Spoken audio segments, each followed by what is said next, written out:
Hey kids, today we're working with this Craftsman. It's a 25cc weed whacker. The issue is bogginess, that she has no power. When the homeowner gave this to me, he had a lot of weed whacker line strung out. I dare say 10 inches on each side. So he was a swath of over 20 inches, and this calls for 17 inches of swath. So is that correct? Should you be running that much? No. This little girl, I would recommend you stay within like a 6-inch on each side, so a 12-inch swath. You should have enough power to do your weed whacking and enough range to do your weed whacking. Long story short, the shorter the weed whacker line, the less this engine has to work. So that could have been an issue. Could his gas mix be an issue in that gas tank? It could be. He says it isn't, that he obeys that correctly. Matter of fact, he buys a can that's already made, and I don't recommend you doing that because that costs you like double what if you can mix it yourself. And I will be doing a video shortly on how to mix your gas for two-stroke motors. Okay, so could it be his air cleaner? Let's take a look at the air cleaner on it right now. So this is a pretty neat setup. This little red tab pushes down, and then the whole air box just opens up. It's got its own hinge right there. And here is the piece of foam. That is your air cleaner. Let's take a quick look at it. But judging right now, everything looks really clean. Let's set that so she don't fall. And yep, there's no saturation. There's no real amount of grime or dirt or grasses in it. So it's doing its job, and it's clean. To clean these thoroughly, you blow them out with your air nozzle off your air compressor. I always do that. And then you can saturate it up with gasoline and rub out any of the oils that are on here. Gasoline is probably one of your best solutions to use on this because it's actually resilient to gasoline. That's why it's in the carburetor. If you use like a carbon choke cleaner on this, it has a tendency to melt that foam together. So don't use that. It's too harsh of a chemical. Okay? So let's put that right back together. So that's not the issue. So the last issue would be the airflow, gas flow ratio on this. And there's two screws. You got the L and the H. These are not labeled on this Craftsman weed whacker.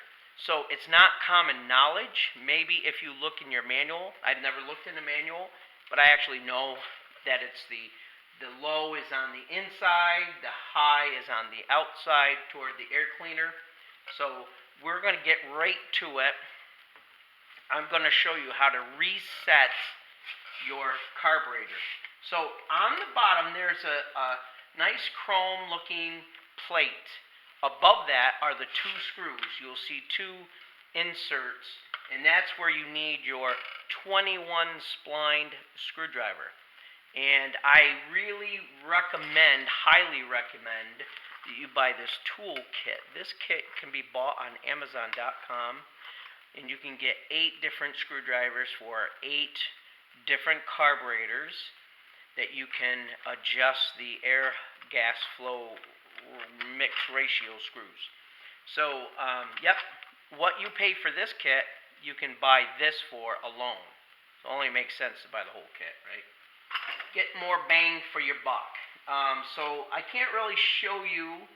I'll try my best where these screws are, but I've tried different shots here. And if you look where my screwdriver is hanging, it's resting on that steel plate right on the inside screw, the L screw, and it will do the same on the high screw. But that's where you go. And if you have any questions, if you can't see it on this video all zoomed in, then I recommend you going to your manual. It should show you there. Alright, inside screw, that's the low, the L. We're going to turn it all the way clockwise to the right. We're going to tighten it till it stops. So that's quite a bit of turns for a little screwdriver, for a little weed whacker gas. So we're going to turn it back 1 full revolution. That's counterclockwise. That's turning it to the left as if we're loosening it. We're going to do that right now so we don't forget. And what I do is on my screwdriver, I have it marked. It's actually the name of the screwdriver.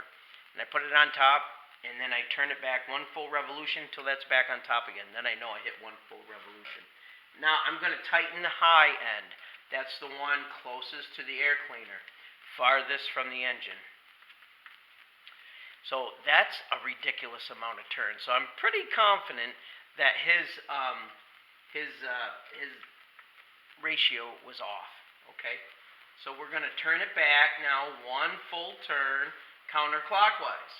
Now we're going to start it. So a couple safety things before we start it. That spool is going to be live. She's going to be running fast.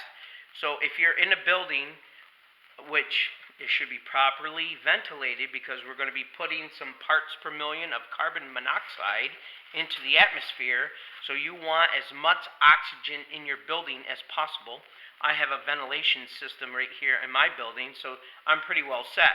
But if I smell it getting gassy in here, I'm going to open up a window or a door, and I got 2 garage doors that I can open up, so I can get plenty of oxygen. But right now, if I do that, it's going to let in too much sunlight, and it's going to blind everybody. So we should be good. The other safety feature thing to think about is some hearing protection. Yep, these run at 80 decibels. You will go deaf if you run it for an hour. You're going to be having some tinnitus happening in your ears. You're going to have some ringing, and you're going to say, "What, honey? What?" Which sometimes is a good thing if you can't hear. Well, I didn't say that. Calm down, people. Just relax. Here we go. We're going to start it up. We're going to have it noisy, so you can turn your volume down as I start this, because it's going to get a little rackety for a second here. But I don't think she's going to run very long. I'm going to pump the primer about 3 times till I see gas. Twice I see gas in there, so I could have stopped right there. So on this unit, it says run and start. Start means choke. And when you hit your throttle, it shuts that choke off. It's pretty neat. This is a pretty user-friendly machine. I have to admit, I'm pretty impressed with it. All right, I'm going to stand up, and I'm going to try to start it.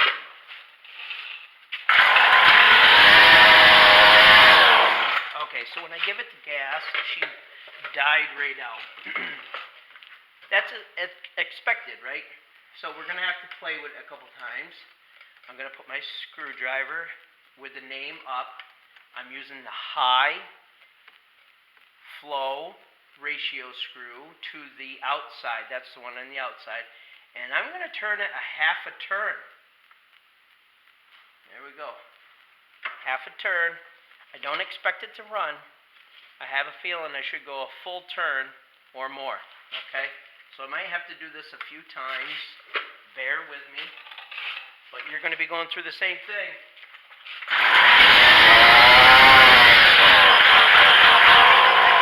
I'm giving it the throttle. Hear it log? So I'm pretty sure that's what was happening with him. Alright, so we're going to turn it again to the left as if we're loosening it still. A half a turn. We're going to put it on choke, and we're going to start it.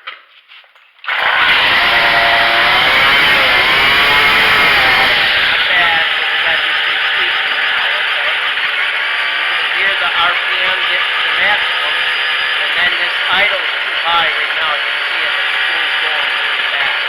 Slow it down.